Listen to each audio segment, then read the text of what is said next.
going on? How are you? Well, thank you. Everybody ready? All right. Open up that call. Matt, can you kind of talk about what it was that brought you to SMU?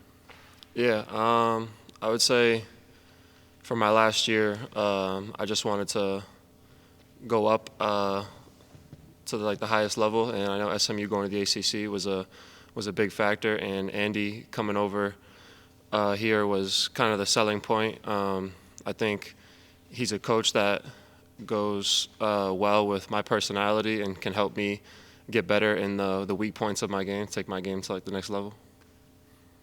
If you don't mind sharing, what the areas of your game that you want to work on and what he can do and what his coaching staff can do to help you get there. Yeah, Andy is an elite shooting coach. That's kind of like what he did even before he was a head coach. And the first thing when I got down here that we even worked on was that just mechanics and shooting and stuff like that. So one of my big things was to get that percentage up in those fields and kind of learn how to play more around the arc. So I feel like he's already helped me a lot in just those areas. What's the team chemistry like so far that you've seen? It's really good. I mean, I think being older helps a lot, and we're an older team.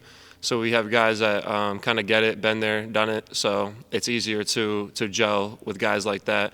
And then we got a good mix. We got two freshmen, and Chance and Mitchell, who are really kind of mature for their age already, and they come in every day wanting to compete and wanting to learn. So it's been good. And then off the court, we all are kind of in different places in our life. Like I know me and Cario, we go out with our girlfriends all the time, and I think it just shows that maturity and having an older group can go a long way. How do you feel about playing in the ACC again? And from your experience, what does this group need to do to get ready for that? Yeah, I'm excited to play in the ACC again. My last year, give it a hopefully go out with a bang, and I feel like this group has all the pieces to go really far, and not just the ACC, but into March. It's just going to come down to what I feel like a lot of teams come down to is just how you play on the court and how you handle adversity. And you can have all the talent, but as long as you know how to play together, I think that's everything. What do you need to see from the team to get to that point where you are playing together? Is it you got to be out there in the games and then try to work that out, or do you feel like it can be achieved before the season? I feel like a little bit of both, and I feel like that's why some of the scrimmages we have coming up will help that in a real game environment, especially going to Oklahoma State. That's also an away environment, which can always help bring guys together, being away from home. But I also think just practice playing every day. We have scrimmages every Saturday the past couple weeks, which is new to me that I haven't seen do, which I think is really cool because it's that game-like environment. And coach does a good job of mixing the teams up all the time. So you're playing with all the guys on the court all the time. So you're not just getting used to maybe some guys, and then you never are on the same team as another guy, so you don't understand how to play together. Like we're getting to the point where we understand how to play with everybody, which I think is a key factor. When you've got a very experienced team like this one and bringing so many faces in, how do leaders kind of stand out on the team, and who have you noticed so far kind of vocal role in that? Yeah, this is one of the more interesting teams I've been on in terms of leadership because, kind of like I said before, we're such an older team that I wouldn't say there's every practice there's one guy that is standing out super than the other. It just kind of feels like an older team. People know how to coach themselves or police themselves, and everybody kind of knows what needs to be done every day in practice.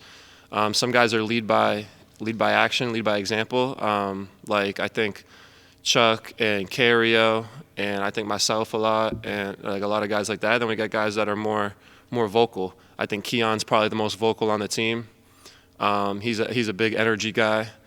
And then I think Samet is a leader too by example. This is first time over in the U.S., so there's a little bit of a language barrier sometimes. But I think he's a leader just by the way he presents himself every day in practice and goes hard.